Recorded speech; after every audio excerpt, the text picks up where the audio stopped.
Hi, everyone, and welcome to Genway's Academy podcast. This is where we interview leaders about the past, present, and the future of research. I'm Natan, the co founder and CEO of Genway, and we are an AI native platform for human insights. With that, let's get started. I would like to welcome our guest for today, Jordan Brinkman, lead UX researcher at Next Insurance. Welcome, Jordan. Welcome. Happy to be here. Thank you so much for joining us today. So, as you know, the objective of our conversation today is to discuss the past, the present, and the future of research. And the best way, maybe, to kick off the discussion about the past is to better understand your personal and educational background and how that fed into you becoming a UX researcher today. If you won't mind walking us through that. Sure.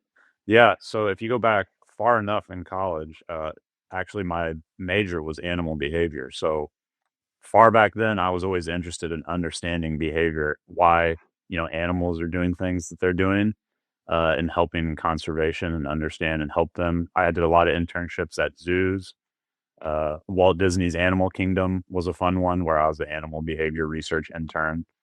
Um, And so that I started there, and then that led me to a teaching opportunity and education, and that's how then I became a teacher. So then I'm working with a bunch of students teaching biology, and then eventually we relocate to the Bay Area, and I work for an educational research nonprofit. So I was in education research, so academic research then, where then it's very long, rigorous research in education. You're publishing papers, every 2 years or something. Very different from tech. So when you get to the Bay Area, you somehow get pulled into tech, where at that a nonprofit, we were doing research on a project and we built a web product for teachers. And so that was sort of my first exposure where it's like, okay, now I'm going out, or I'm interviewing teachers about how they use this product on a daily basis, going observing, and you come back to our development partner and we're implementing changes the next day. And I was like, wow, okay, we need more feedback. I was like, wow, this is way more fun than doing, hundreds of interviews and then publishing a paper like years later. You don't really see the impact as much for teachers. And so that's when I ultimately was like, okay, there's this thing called UX research, user research. How can I transition from academic research into UX research?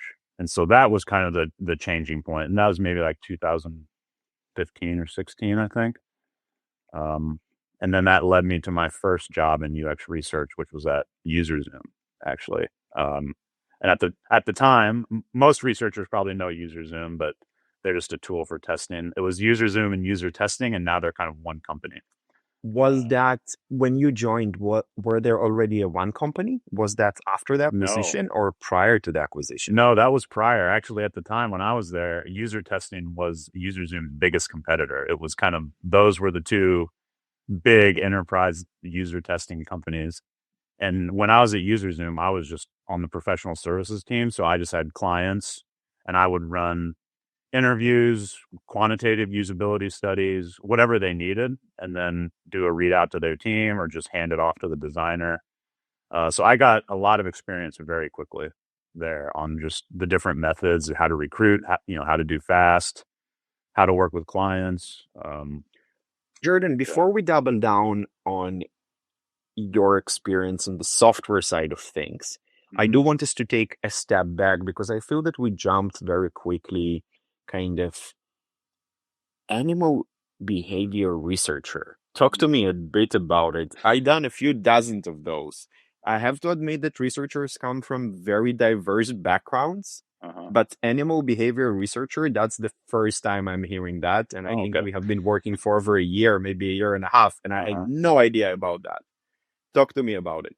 Talk to me about kind of how did you get into it to begin with? And maybe one insight that you remember from your zoo time when you were working in the zoo and researching animal behavior there. Yeah, I think I got into it. I was in college and I was a biology major, maybe pre-med, but I just didn't find it as interesting. And I actually started with an anthropology class. And I really liked the professor, and it was about primate behavior and like I remember she did something with gorillas in the classroom. And I was like, wow, this is pretty interesting. And then she was talking about something, and I talked to her after class, and I started meeting with her more. And she had me reading research papers on like animal behavior and conservation. Uh, and I started doing stuff with zoos and observing animals, just volunteering. And the one memory that stands out was that at Disney, I worked with the gorillas there. So and they have a very good enclosure space, for the gorillas. But when you watch gorillas, if you have a pet, you'll know this, but they all have personalities, habits, quirks, just like us.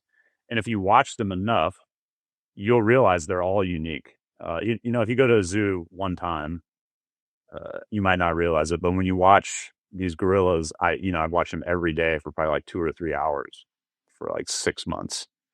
Um, they're all very unique and have their own quirks and personalities. Little disputes or spats, there's relationships, and it's like that with any animals, and it's just fun to observe them and understand them, and then try to figure out how we can improve their enclosure or make life better for them at the zoo, as close as possible as it is to when they would live out in the wild. And that was kind of what got me into it. So you are the person to go on a tour with in a zoo. I actually did a lot of that. Disney also got me very customer service is their number one thing. So if I was out in the park at Disney, you're playing a part. I am a researcher. If somebody asks me about gorillas, my job is to tell them everything I know about gorillas. This isn't out in the wild. This is not a zoo. These gorillas don't have names, even though I knew they did have names and I knew what their names were. Um, you play that part and you make the experience better for the customers on that side as well. So yeah, if zoo, I worked at the St. Louis Zoo for a while and Walt Disney's Animal Kingdom in Mind Orlando. blowing. I'm not sure if it ever came in our conversations, but as a Probably kid, not. No. I dreamed to be a wildlife photographer because I enjoy so much going to the zoo and just observing the animals and seeing their behavior. And it resonates with me what you just mentioned, that every single kind of animal has a character of its own and a personality of its own. And if you observe it for long enough, you can figure out who is who. Yeah. Eh, Exactly. And you might not know it, but with gorillas, you can kind of tell the difference. But I observed zebras and tigers too. They look very similar, but the more you watch them, you can look at there's very unique like stripe patterns or patterns in their fur, which it's how you can very tell the difference, but it's very minute. But if you ask like a keeper or a researcher there, they could spot them immediately. But the normal person's like, wow, all these zebras look exactly the same. eh, I can I can see that indeed. Eh, Shifting gears here a bit because we can actually talk for hours. I'm so Hmm. passionate about the wildlife and being on a whole bunch of safaris, and yeah, we can spend hours talking about that. But let me shift gears a bit. You mentioned your experience in the academia. And I Hmm. think that one of the things that quite often business leaders criticize UX researchers for is their academic background and the fact Hmm. that someone who spent a few years in the academia doing research, then they join a software company and they find it very difficult. What are your thoughts around that? How was your experience, kind of how your experience in the academia shaped your approach today and kind of better prepared you for moving into UX research, user research, if at all? Yeah. Yeah, it did. I think the two things come to mind. The first thing is that having a background in academic research, you sort of get a very strong foundation for rigorous methodology for how to design studies, how to plan studies, how to implement them and run them very rigorously, by the book or whatever, because these are very rigorous studies. You're going to publish a paper, it's going to be peer reviewed, everything. So you get a really good foundation for that. On the flip side, though, where maybe a lot of the criticism comes from, is that rigor takes a lot of time. And so when I transition, at UserZoom, that's when I realized, like, okay, I need to use my rigor and feel you need to be able to let go, and you need to understand that these companies need to make decisions in sometimes weeks, days, months, most of the time less than a month. So you have to be able to take that rigor, boil it down to the key questions, and be able to answer those questions to let the team move forward. And so sometimes you have to figure out, if it's like a barometer, I have to decide speed versus rigor. Most of the time, I would say in my current career in UX, it's weighted towards speed. You have to be able to let go of the rigor sometimes and understand I'm not publishing a paper. I'm trying to find insights to help us make a decision to improve the experience for our customers and improve the business. And you have to take that rigor to give more, get more confidence in whatever we're doing in the research so we can make competent decisions internally.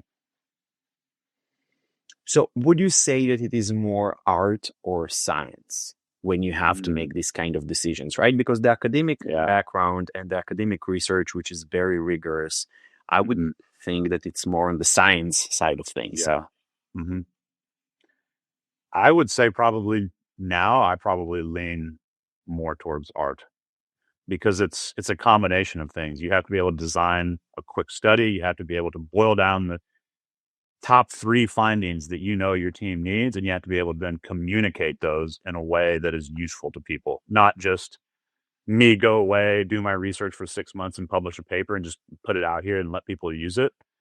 So I think that those last 2 pieces of boiling it down and figuring out how to communicate it end up being more of an art. So it's a combination, but I would say I lean more towards art now. And that's probably a more difficult thing to come across, right? So it takes time and experience to get to that stage. I would say yes. That's not something I was good at early in my career. It's something where you just need practice. You need to be put in an environment at a company, and you need to be able to do a research study and be given the opportunity to grow and try these opportunities to do research, be in difficult situations to communicate difficult information.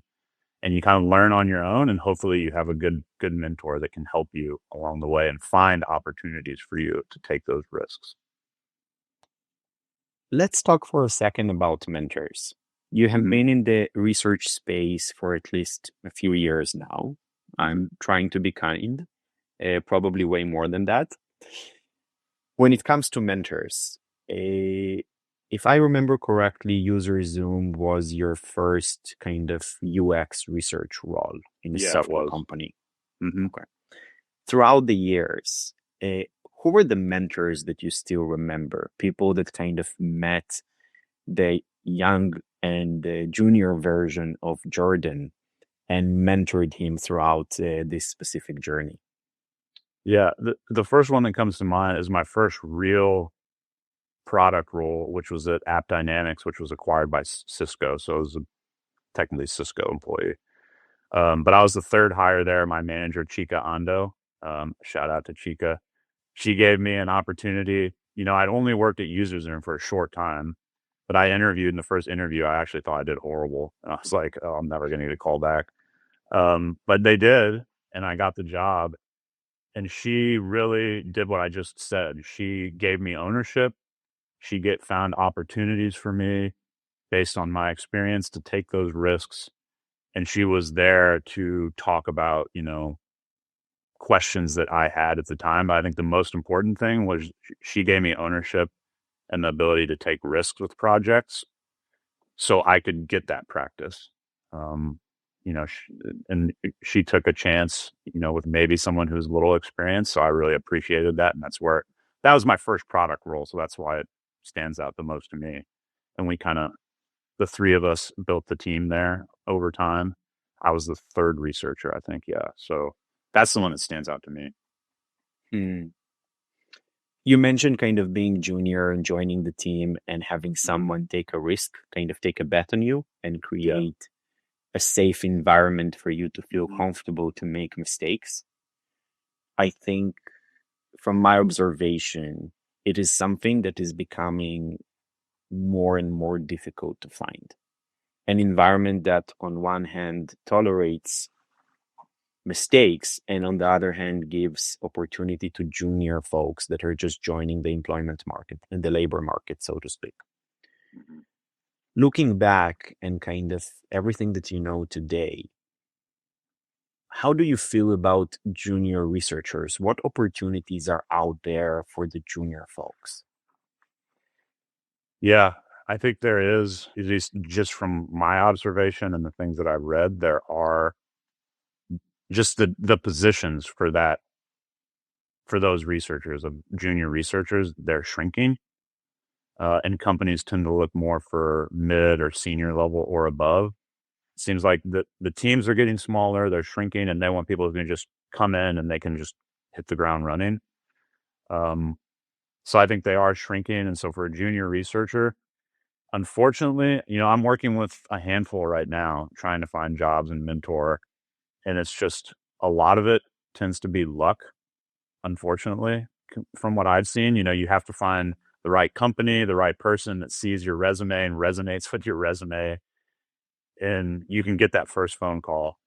But outside, that's getting a job. Outside of that, you can, I always, we'll probably get to this, but how can you use ChatGPT or AI to improve your resume or practice research or do something? And it's getting creative with that to see how that can help you get to where you want to be. I'm not sure if I answered your question there. What was your original question? You touched on something very important, right? Trying to figure out what opportunities are out there for junior researchers. Yeah. Or for just folks who are junior, right? Whether you're a product manager or an engineer. I actually have a slightly different perspective on the overall market for juniors. I actually feel that because we're going through such a disruptive period, a technological disruption, so to speak, I actually feel that there are way more opportunities for juniors versus seniors.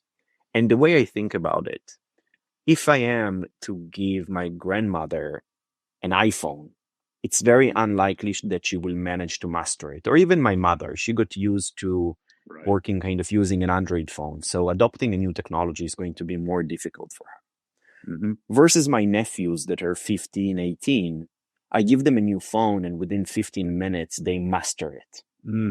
And so it's something that myself and one of my co-founders, we share that perspective that actually this technological wave that we're seeing, folks who are junior to their role or just getting started in their career, we actually believe that they have higher probability of success compared to people that are extremely experienced in what they do and might kind of be more closed-minded to adopting new technology. Yes. Okay. So on that point, I would say I agree with you. If you're a junior employee at a company, I was just having a conversation with somebody the other day. If I were to hire a junior employee now, I would want to hear, I'm looking for like a curiosity, open-mindedness. How do you use AI? Because 5 years ago, if it was me, I might hit a blocker. Oh, I can't do this kind of thing. Nowadays, if I would have there's very few things where I would have a hard stop, unless it's like, oh, we can't afford this $100,000 tool. But if it's like, oh, I can't create this mini thing that processes these and does all this. Now, if you go talk to the AI, you should be able to remove that like workflow blocker or learn a methodology or learn how to write, a survey in some way. Those kind of things are going away for sure. You should be able to teach. You can almost teach yourself how to do anything. And so I agree with you on that point. Like that's where it's very different now where, yeah, that open-mindedness, creativity, curiosity, and using that to work with AI to teach yourself new stuff. That is much, much different today in a good way, I would say, where, yeah, there's more opportunity, like what you said. Okay, so we agree on that. I think that we agree that the future for juniors is actually brighter than people think that it is, as long as they're able to adopt new technologies. Yeah, as long as they can find that first entry to get to get into a company to get some experience. That's kind of what I was getting at earlier, where it's like That seems to be harder, where it's like, wow, there's a lot of researchers coming out of master's programs, whatever, and there just doesn't seem to be enough jobs.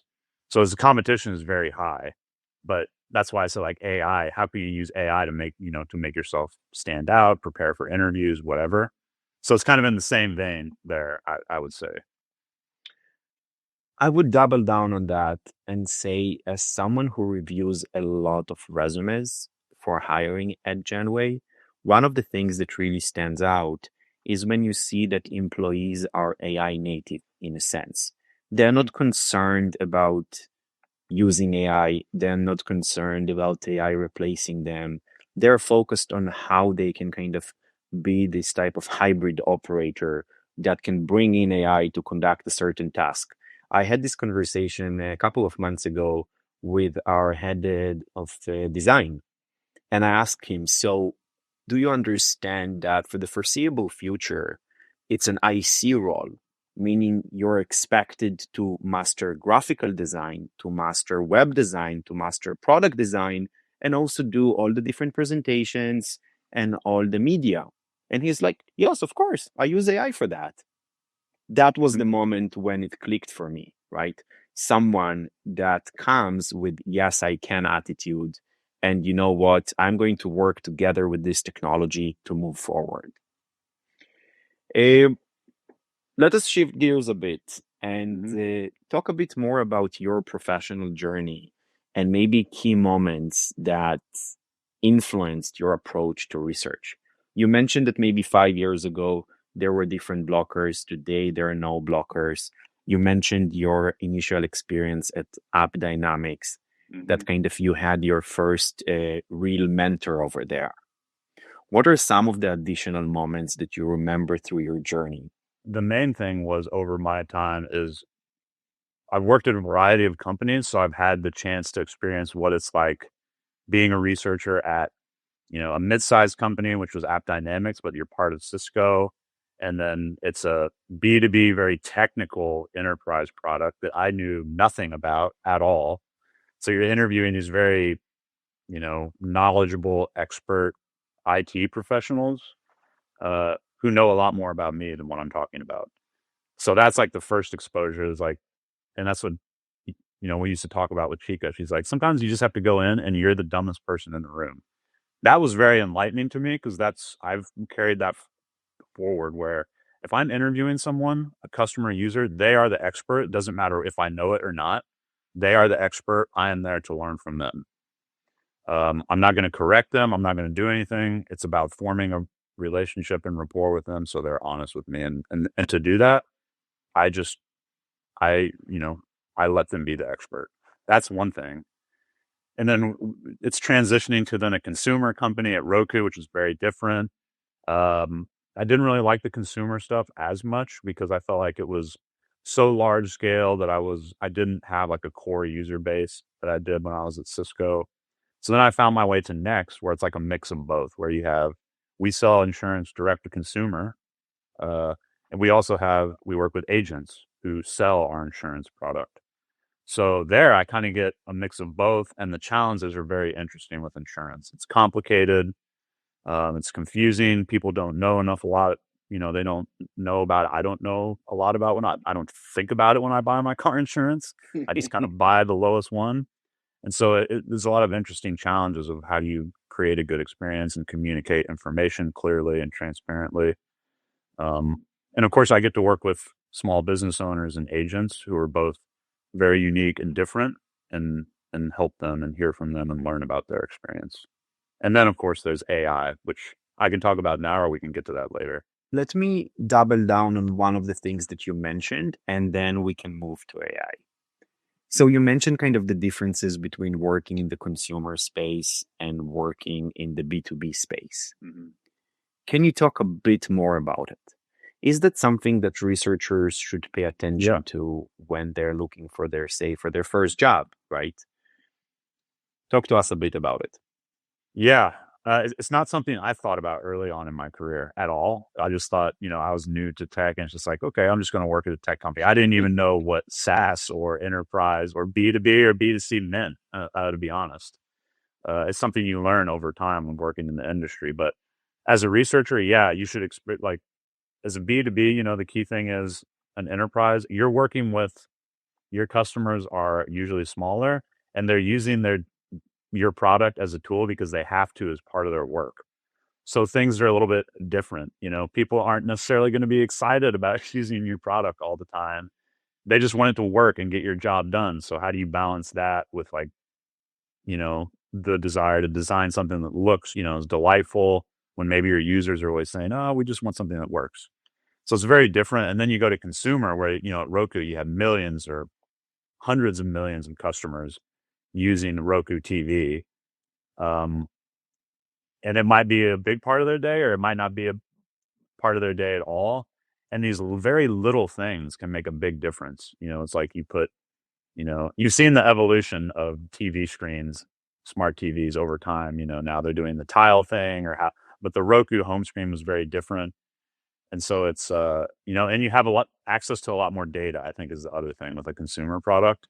You have millions of customers, so you have a lot of data you can work with and hopefully have access to it. Whereas with App Dynamics, we had like 200 customers or so, big enterprise customers. So your access to data and the amount of data you have to, like, run A/B tests and all this stuff, sometimes you don't have access to a lot of that. So qualitative data is kind of might be most of what you have to work on, which I like to have a lot of data, which is like what's good now at Next, where we do have a good amount of consumer data and agent data, so I can find those analytics when I need it to pair with my qualitative data to help us make a better decision. But those are the main things that I noticed difference that I look for that you would never know unless you've worked in a So company you like that. mentioned kind of qualitative and quantitative data and the ability to combine both of them together. I know that traditionally we have seen researchers focusing more on the qualitative side and some of them on the quantitative side. There are also specific roles for mixed method researchers, right? So if we mix those together and we add AI, what do you think about the future of UX research? Is it all hybrid operators using AI? Is it qualitative researchers using AI or quantitative researchers using AI? What are your thoughts around that? It's a tough question because I think in general, I would say it's going towards, a researcher with I think that's where academic research benefits, where I've had the ability to design survey, like mixed methods, all these things. I've had a strong, a good experience doing that. So then I can use AI as a hybrid operator to design a survey and analyze data. Um, the one, but I think in general, I guess what I'm trying to say is that any researcher should be able to do almost any methodology. And I'm speaking like quantitative survey wise, or look at a data science report that I might not understand. It can help me interpret it. And do any qualitative methodology and analyze either of those things very quickly. Now, writing a survey is different though, because I've had ChatGPT try to write me a survey, and I actually don't think it was very good. But it can be done, right? I can create a custom GPT that is good at writing a survey, and I can share that with somebody. So it's not like it's a blocker, but it's just like an inexperienced researcher who comes in and is like, write me a survey for this, and trusts it 100%. That's probably not the right approach, but like a hybrid operator, I think, is a good way to describe it, where it's, a lot of the phrasing I'm seeing now is like human in the loop or something, where it's helping me get started and design the survey, and I'm adding that level of rigor to make sure, using my experience and background with things that will work. But overall, like I said, with no blockers earlier, like if I ask someone, a researcher in 5 years on my team to be like, hey, can you run the survey? I've never run one, but I probably can. That should probably be the answer. With my help, there shouldn't be like I've never done a survey before. What tool do we use? Those kind of questions that were like before, where now I can just go to Perplexity or ChatGPT and be like, where are some free survey tools that I can use? Okay, here's where to start. I see some similarities between the tech industry and, you tell me, and research. And what do I mean by that? In the tech industry, especially in the Valley, we always go through those cycles of bundling and unbundling software. First, we bundle it together to create a better experience. Then we unbundle it to maybe create even better experience for specialized use cases. And I feel that the same might be happening within research. That in the past, we had those very distinct disciplines.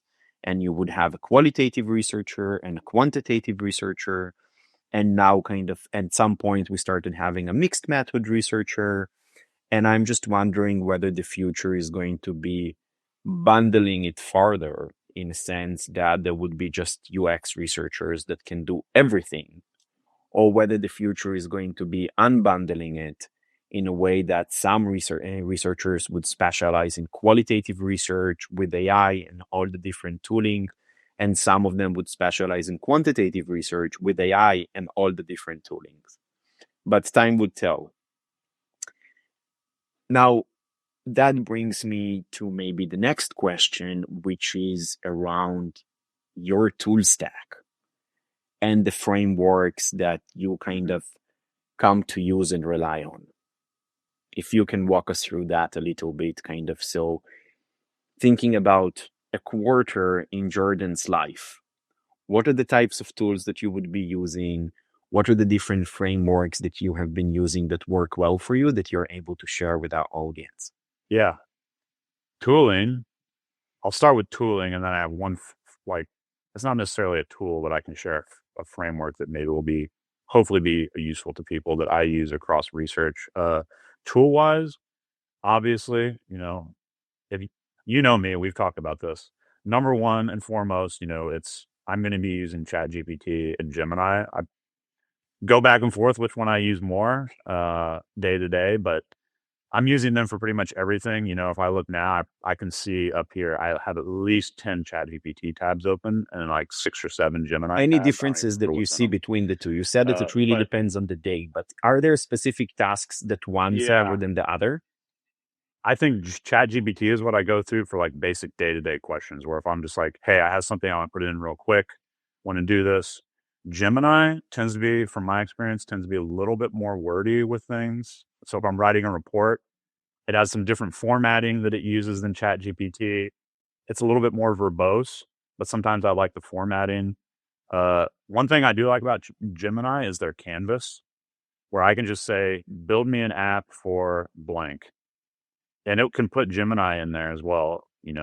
I can say, let me upload 20 transcripts and summarize them, rename the files, and do all this in the canvas. And it's just like a web-based app that I can use then to automate stuff. That's what I use Gemini for a lot lately. Which ChatGPT has the canvas, but for some weird reason, it just doesn't work, or the app doesn't work embedded in the chat interface. Okay, Like Gemini. fair enough. So those are the main difference I've seen, but I use them both pretty equally, especially for research. I'm usually doing like ensembling, I think what it's called, where I'm doing reporting in both. I'm comparing them and contrasting, just like two other researchers. Like, hey, what are you doing? Love Hey, it. what do you think? Those are pretty good points.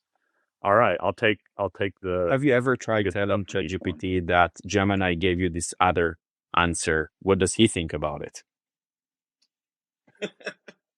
Usually doesn't comment on it, but sometimes I'll say ChatGPT. I'll say, ChatGPT, can you? We'll be talking about something. I was like, hey, can you write me a prompt for Gemini so I can go build the app? I want to get it to Gemini so I can go build the app. I think in the early days you could get them to comment, but now it was prompt engineering at the back end that prevents them from commenting. But it can be a pretty cool experiment to get them to discuss between themselves the outputs of the same research and decide kind of how to present those outputs. I've done it blind, where I will have like Gemini and ChatGPT, and at one point, I had Claude generate a findings report, and then I would go to Gemini and ChatGPT and feed them all three and be like, hey, create a framework to rate and evaluate these reports and tell me which is the best one. And so I do that, but I don't tell them which is which. And it's funny, you'll get a different answer from each one every time. But if I could just run it like 100 times, as a researcher, and see if there were any consistencies in how they do it, That would be a fun Indeed, experiment. indeed. Okay, so you mentioned ChatGPT and Gemini. Are there any additional tools kind of within the tool stack that you can call out in terms of Yeah. the things that you're using? hmm The other AI tool I'll mention related, it's a Google tool. Notebook LM is also amazing at looking at transcripts for certain things, pulling quotes, summarizing. It's a little more deterministic in that it only looks at your text. So it's a little more accurate and reliable when I just say, hey, find me quotes about this theme. It will just pull them and I'll be like, okay, I can pull. So that's what I use that for. Um, as another, I've been using it more lately. Um, that's another AI tool. But to move away from AI, then you got, as a researcher, you got to have your usability testing tool, I guess I'll just call it, or your suite, where a lot of people are, we did have user testing, which I think you Mhm. mentioned, like these all-in-one tools.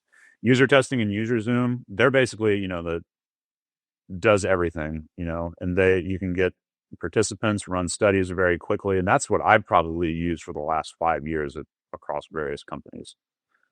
Um, Now, we recently made the switch, um, since we have Genway, which we'll probably talk about my use for that. And then we have a usability testing tool called Useberry, which is very focused on usability testing. They do have like recording sessions, screen recording and stuff. Uh, so that's for very strict like usability testing and prototypes. Then for recruitment, we have a third tool for recruitment, userinterviews.com. Most Mhm. researchers have probably heard of this, but we do all our recruitment from there. And so we have these three tools where AI interviews for Genway, usability testing with Useberry, recruitment service, user interviews. And you can kind of plug those three in together depending on the project, which three of those you'll be using at any given time. Fantastic. Thank you, Jordan, for sharing that.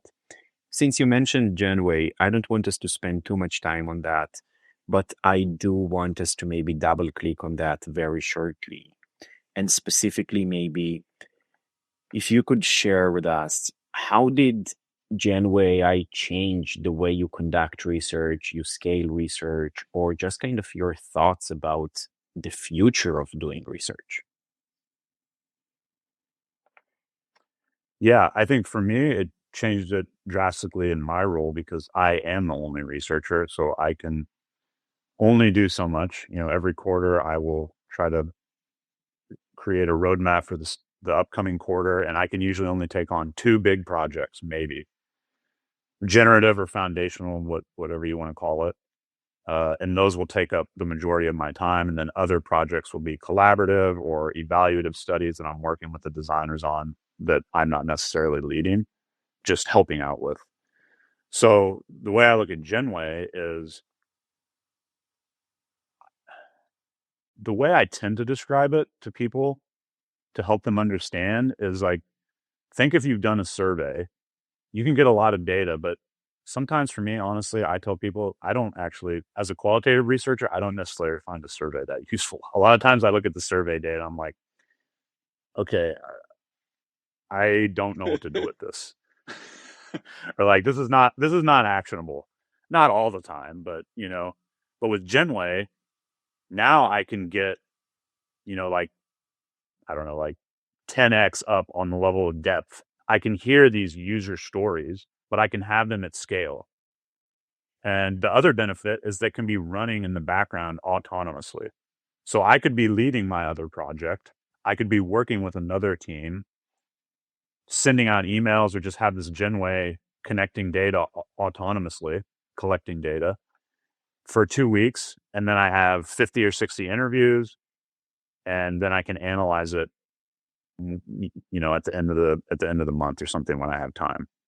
And AI can help me analyze it, and I can share that with my team. That's kind of how I've changed it. Long term, I think I would like to have teams who I don't help out as much, maybe like the marketing team who wants to test stuff a lot, but I can't necessarily help them. They can be using Genway to like test, ad copy or whatever other things they're working on, and just connect with small business owners, show them a couple things and get this feedback. Um, and Genway kind of summarizes it for them, and it's very easy to do. They don't have to watch 50 videos, and feel more confident in whatever we're doing. Thank you for that. I always kind of mention the fact that at the end of the day, AI moderation, similar to unmoderated studies, is just another tool in your toolkit. And as the operator, you ultimately need to decide for what tasks you're going to use one tool over the other. When do you go to AI moderation? When do you go for a usability study? When you go into an IDI, when do you maybe do an unmoderated study? At the end of the day, this is the art part of kind of the practice, right? Figuring out what is the right next step to achieve the specific business question or the specific objective that we are focused on. Now, we're starting to run short on time, but I do want us to kind of go through a few more questions. One question I have for you, kind of reflecting back on your experience as a researcher. What is one specific interview that you remember that kind of stayed with you? It was this memorable or extremely impactful when you found out something and you were like, whoa, that's mind-blowing. Yeah, I think the one that comes to mind, it's you'll see why it sticks in my mind, but I think it was earlier I said about like the importance of doing like interviewing is kind of an art where you got to set that rapport in the first 10 minutes to get, because it's random when you're talking to a random person. But at one point, I was interviewing, and I think it was an insurance agent for Next Insurance.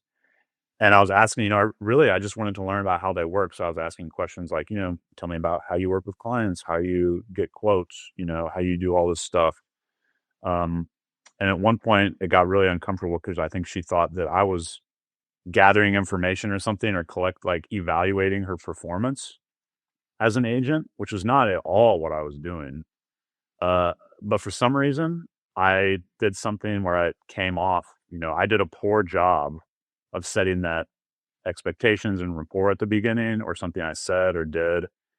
I was like immediately, I apologize and everything. It's like, hey, that's not what I'm doing. We just want to learn from you. But I think what it reiterated to me is that first 10 minutes of the interview is very important because it can impact the honesty you get later, the level of feedback you get. They feel comfortable, they'll reveal more, it'll be more relevant and honest. And that's what I always say if I'm helping someone do an interview, like a designer, a new researcher, whoever, is you have to block that 10 minutes and you need to do this first few things at the beginning, because you have to get that person to feel comfortable talking to you. And that was memorable because I failed doing that, and I was stuck and I felt horrible. It's like, oh no, I didn't. She clearly felt uncomfortable, so it was a failure on my Ruben, thank part. you for being so open about it and so candid sharing that. I think that it's a very rare quality for people, especially when they become senior. That openness and kind of being very transparent that it's okay even for senior folks to make a mistake. Happens to the best of us. Now, with that in mind, Interviewing is an art. Indeed. And I think that, well, yes, it is. Moving on over here towards the end of our interview, there are two more questions that I would like to ask. The first one is, what advice would you give to students or kind of researchers who are at the first steps, kind of? What are the things that they should be focused on if they're entering the market today? I'm going to say two things. I think one is maybe not obvious one, but it's hard as a new researcher, is any way you can, networking is still important, believe it or not. Networking, I don't have any, I'm not very good at networking, so I don't have any good tips, but I know that it matters. And it might just be reaching out to someone on LinkedIn or your alumni network or whatever, looking. But meeting new people, meeting other research, there's tons of research communities that you can join online even to connect with people. That's number one. Number two, maybe not surprising for me, is just you have to be, I guess, curious, is the word I'm looking for, and by that I mean you have to always be open minded and willing to learn and teach yourself new stuff. And we talked about it earlier, but with AI now, the uh, the capability there is maybe not 100% limitless, but I feel like, at least for me, someone who grew up during the internet age, becoming of high speed internet was a huge amount of information. Where it's now, it's just like, hey, I don't want to do something. Okay, give me 30 minutes. I can probably learn how to do it pretty good, um, depending on how complicated it is, But you can teach yourself how to do stuff and use ChatGPT or Gemini or whoever to do that. And but don't like my one tip to people is don't give up after the first try. It's not going to get it right the first try. You need to spend time. Uh, and that's what been doing with my mom is I've been showing it to her and she was like, oh, well, it's not doing this. It's not doing this. And now she's texting me every few days. Hey, ChatGPT did this. How do you do this in ChatGPT? My ChatGPT says I'm out of limits. I've used my usage. What's going on here? I was like, okay, just go use Gemini. It's about the same. It's free. You should have it. And so once you kind of unlock that and reach that point where you know what it can do, you can teach yourself almost anything. I resonate with that. I was extremely excited when I managed to teach my mom how to use ChatGPT to help her plan her next holiday in like destinations that she hasn't been to. And just to echo what you mentioned about community building and kind of mingling, so to speak, even based on my experience at Google, one of the most important things for intercompany transfer, moving from one country to another, from one team to another, was to actually mingle with the team that you want to work with. And the same thing applies here. If you want Visa to hire you, if you want to go and work at some kind of a health startup, go out to their events, socialize with the team over there, put yourself on their radar so that you're de-risking the decision for them. So now they don't have to risk hire someone they don't know and someone who is junior, but they only need to hire someone who is maybe junior in his career, but they already know you because they met you, they chatted to you, you actually resonated with them and with their thinking.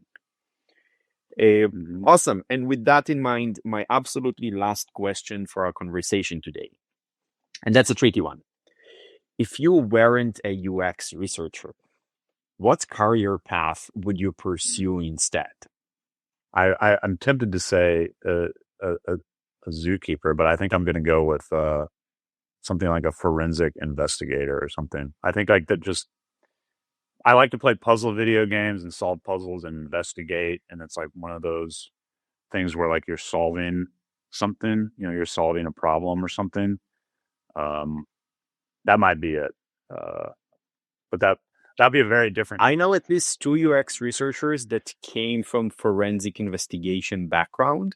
I wonder if there are UX researchers that go into forensic investigation. That can be very interesting. If you folks are listening to this conversation and you happen to be a UX researcher who turned forensic investigator or a forensic investigator who turned UX researcher, please reach out to us. We would be very happy to have that conversation.